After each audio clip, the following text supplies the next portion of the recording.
So Zach Sage recently went to Israel and the Palestinian Authority areas to find out what do people on the ground actually think. And he goes to Israelis and he finds they want peace, and he goes to Arabs living in the Palestinian authorities and they say they want to see the destruction of Israel. I'm generalizing, but this is largely what he found. And this certainly chimes with what we know from polling. We see that polling done by Palestinian surveys even recently have found widespread majority support among Palestinians in both Judea and Samaria, the West Bank as it's referred to, and Gaza. Widespread support for October 7th still. Now he takes all that information and goes back to American college campuses. Oh boy. And he talks to them about what he found, and he has a big table which says, I just went to Palestine, let's have a chat. Let's see what happens when he shares this information with them. Let's see how open American students are to this information. Have a watch. Nice to meet you. Sorry. To clarify, he went to NYC. Looks like he's speaking to quite a few students, but also non-students as well. Zach. Nice to meet you. What's your name, Alana? Alana. Where are you from? Palestine. Nice. I was just in Palestine. I was in Ramallah in the West Bank. Okay. Ask me anything. What's your opinion on the whole thing? I want peace more than anything. It's super important for Israel to exist. The only solution is two-state solution. Oh, disagree with that one, but we can deal with that later. You would not be okay with a two-state solution. Of course not. But I think that can't happen tomorrow. So what do you think should happen tomorrow? There has to be an unindoctrination similar to the Germans in Nazi Germany. I agree. What I saw in Palestine was what I read in the history books about 1940s Germany. Britain wrote all the criminal Jews. What did they do besides being Jewish? They steal. They do all awful deeds. This is really strong. This is a strong word to say. I'm not calling you like a liar or a traitor. It's just hard for me to believe. Confused why Palestine is in quotes. Because I think that's part of the problem. Palestinians think that all of Israel's Palestine. I think it's important to separate that we still haven't figured this out. When you go to Israel, there is a major desire for peace. And when you go to Palestine, there is a major one to destroy Israel. Wow. How do you expect them at a young age to grow up and just loving Israel? I don't expect them to love Israel. What I got from my day there was just that they don't want peace. Do you want to live with the Israelis in peace? Or No Israel. We should delete Israel. why do you think there hasn't been peace yet? Because of the Israeli government. Why do you think factually 8 peace deals have been turned down? I for wish peace? I was more educated than Yeah. that I can answer you, Yeah, but yeah, I really yeah. cannot. Do you support what Hamas did on October 7th? I'm not saying like I support Hamas. I see why they're mad. You didn't answer that unequivocally. Yeah, I don't know. What do you think Israel should have done after October 7th? They want to track out Hamas. There's special forces that can't do that. But Hamas you know? is mostly hiding under tunnels. Yes, completely agree. Why isn't Gaza Abu Dhabi? Well, they've been given billions of dollars that Hamas has used to build tunnels instead of turning this into a place. Why did they need tunnels, do you think? There's zero reason why they needed tunnels. You were going to justify that they should have spent billions of dollars on a tunnel system? Have you read Hamas's charter? Their number one goal is to kill Jews around the world. Why did they make this charter? Because they want to kill Jews. I don't think it's okay for the killings and the bombings what meant to be. That's terrorist mentality. Terrorist mentality. Terrorists came in and just killed 1,200 You are Israelis. no better than a terrorist. Israel is operating at a 1-to-1 ratio. For every combatant, only one person is dying. That's unheard of in any other nuclear warfare scenario. That's a good point. Yes, it's a war. It's awful. I see the same image as you do. It's very sad. What war is heartbreaking, and this wasn't a war that Israel started. Well, I mean, Do you think there's a genocide happening? right now, yes. If it was a genocide, why is Israel sending leaflets? Why are they warning civilians to leave? Honestly, I'm not very well educated when it comes to that. I had ancestors who died in the Holocaust. They didn't get any warning. That's a genocide. Not much I can say. People need to understand the kind of suffering Palestinians are going through. I have so much love in my heart for you. Seriously, I want you to know that. Every opinion you have is completely valid. I'm trying to understand in this journey, too. At the end of the day, we're all people. Of course. We all want the same thing. The cycle can't keep continuing. Yeah. I appreciate you so much. And by the way, the fact that we're sitting here right now, this should give people hope. We can all have peace one day. Like, we're just people. Can I give you a hug? Yeah. You're awesome. Seriously, Janet. Have a good one. What's your name? thank you. My name is Ryan. I really appreciate you. Thank you so much for sitting down with me. Thank you. Do you Well, he's very talented and very quick, Zach, and very good at expressing facts, and really grateful to Zach for doing these videos. Several comments we have to make on this, and I'd love to know your thoughts if you comment in the YouTube comment section. I saw a quote at the start from one of the comments on Instagram of Jewish Breaking News saying, you should do a whole series of these to expose their fallacies. In video 2, why don't you ask them why Hamas spends billions on tunnels for themselves, but zero for bunkers or safe rooms for their own Gazan civilians? I think that's a great question they should ask them, and that should get them thinking. I mean, we also heard I can see why they're mad when he speaks about Hamas on October 7th. Oh boy, I really hope they don't know, as weird as this may sound, I hope they don't know what happened on October 7th, because if you know what happened on October 7th, the beheadings, the targeting of children and babies, raping, totally indiscriminate killing, if you know all of that, and the hostage taking of even people who were like Holocaust survivors, if you know all that information and you still think, well, this is justified resistance, I mean, you really need to get your moral compass checked. Can you imagine Jews after the Holocaust going beheading German babies? Can you think of a single Jew that would consider that acceptable? To go and explicitly go after German babies and children and go after them? I mean, it's just... It is so disgraceful that people could think that this could be justified as resistance. No matter how much you're suffering, no matter how bad things are, people still have moral agency. It's the bigotry of low expectations.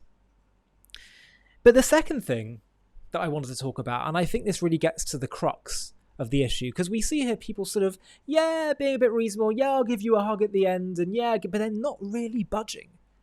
They still kind of feel that Israel is fundamentally in the wrong somehow. Can't you see that? Don't you see that's what's going on here?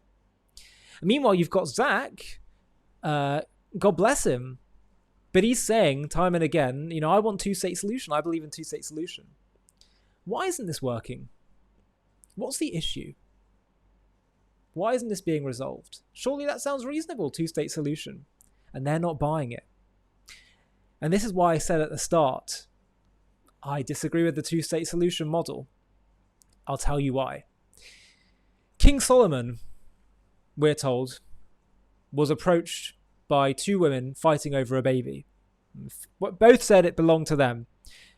And King Solomon eventually says, you know what? We're just going to split the baby in two. And one of the mothers immediately protested and said, no, don't do that.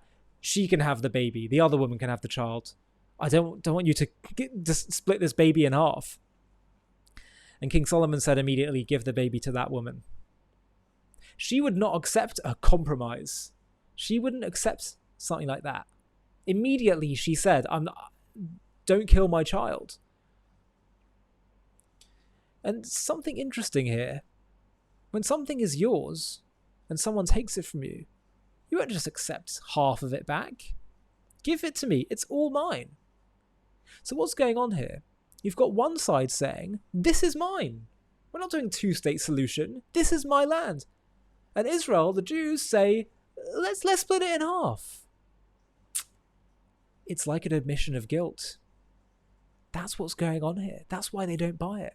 He keeps saying two-state solution, thinking that sounds legitimate. That sounds like he's being fair. And they're thinking, but I really feel the frustration of the Arabs because surely it must be theirs. That's why they won't accept it. That's what's going on. So two-state solution actually just perpetuates the lies that this doesn't belong to the Jews, that it's not the Jewish people's land, and it perpetuates their claim and the strength of their claim, the Arab side, because they're not going to ever give up on this notion. So, actually, given anyway that the whole Palestinian cause has never been about a genuine, authentic nationalism, because originally they'd have to be part of the conquering armies of Jordan and Syria and whatever, that wasn't, the issue of a Palestinian state was not their concern. The issue was simply getting rid of a Jewish state from the river to the sea. So therefore, we should respond in kind by no longer indulging these lies, these attempts to somehow dislocate the Jewish people's connection from the land of Israel. And we should say, actually, in the same way they do, the entirety of this land actually belongs to the Jewish people. We are not the colonizers. This is the Jewish people's land. The land of Israel belongs to the nation of Israel.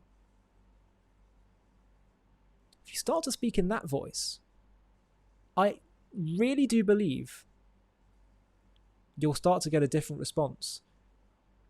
Peace comes through strength. I say strength, and strength comes through clarity and truth. We've tried to divide the land. We tried the two-state solution model again and again and again. We tried it in a mini operation, a mini version in Gaza. Gave it away in 2005, said go for it. Try and create your own little statelet. What did Israel get? Terrorism, a group of people raised on violence, hatred, anti-Semitism. We got October 7th. So clearly, the same old tired ways aren't working anymore. And actually, what actually the Arab world will respect more is when we speak from a place of strength and say the entirety of this land belongs to the Jewish people. And on what grounds? Well, you can talk about international law. Go back to the last piece of binding international law, which talks about this region, and it belongs to the Jews according to the San Remo Conference. I'm talking about Judea and Samaria and Gaza. You can go back historically from an indigeneity perspective. The Jews were displaced from the land 2,000 years ago, always maintained a presence there, always prayed every single day to return there. You can go back to when was there a last sovereign state there before Israel was created. It was the Jewish kingdom. But you know what the Arabs will actually respect the most in the Middle East? It's simply going back to stating the religious theological argument. Israel is in a deeply God-centric, religious-centric region. It's not in the secular West. So arguments of democracy and international law and even groundbreaking technology and all these things doesn't impress Arabs in the Middle East. They're only impressed when you invoke the name of God. They're constantly invoking Allah. And they are impressed by who they really believe is on the team of Allah. And so it's interesting when someone else said, why did they create that charter that says they hate Jews, as if there's some justification for it? Well, actually, Jewish philosophy and Judaism teaches that a lot of the hostility to the Jews, if you're wondering, well, where does this come from, the hostility to Jews? It comes from a resistance to the Jewish people's divine purpose. Because surely a people whose job it was and is to bring the voice of God into the world, they're not going to naturally fit in there. God belongs in heaven. The nations of the earth belong on earth. And so anti-Semitism that exists is a hostility to that partnership. It's feeling, no, let earth be earth. We don't want God and his morality and his vision and his presence. Let that be in heaven. But the reason why God had to assign a land for the Jewish people is because a nation whose job it is to bring God down to earth needs to be assigned a piece of land, because they're going to face a lot of resistance, because the nations will say, you don't have the right to be here. A heavenly nation belongs in heaven, not on earth. And that's why you have this hostility. That's what anti-Semitism ultimately is. But the solution cannot be to simply shy away from that role. The solution is to continue to speak through strength and clarity. And remember the equation. Peace comes through strength, and strength comes through moral clarity and truth. Hi, thank you so much for watching. To watch another one, click here. To stay up to date with all our content, click here to subscribe. And if you're able to, you can help support JTV to grow and grow by clicking join below this video, where you can become a member and get perks including early access to videos and private live discussions with me. But most of all, you'll be partnering with us on our mission to change the world.